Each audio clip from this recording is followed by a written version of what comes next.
Hello guys! So today, we're going to unboxing our new purchase from Lazada. So, this is the 3D tower pan. So, electric pan siya, pero tower pan siya. So, hindi siya yung parang usual na pan natin na meron siyang LC. So, iba siya. So, let's see!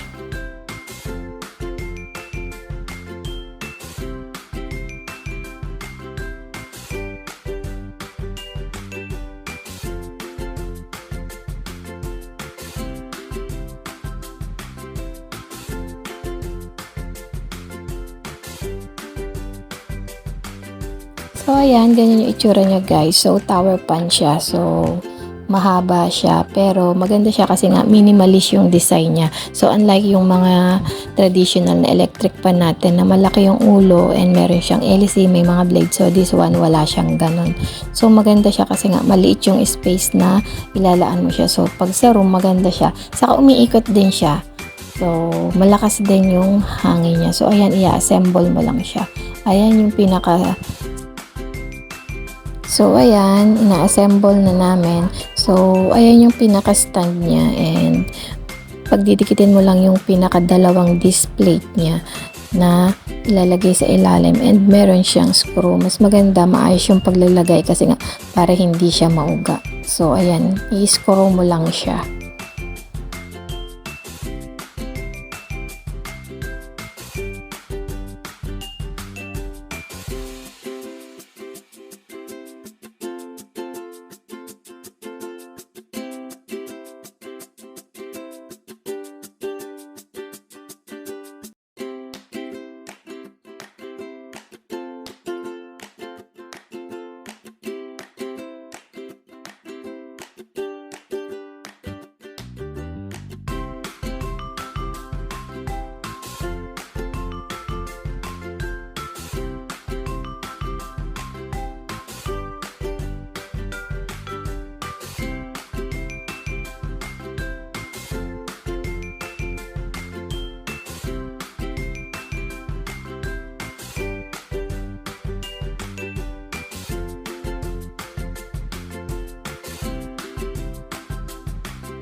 So, ayan, ganyan siya. Kaya siya tower pan kasi nga para siyang tower. So, very minimalist yung itsura niya. Hindi siya matakaw sa space. And upon testing, guys, maganda siya, minimalist, and then malakas din yung hangin niya. And at the same time, umiikot din siya.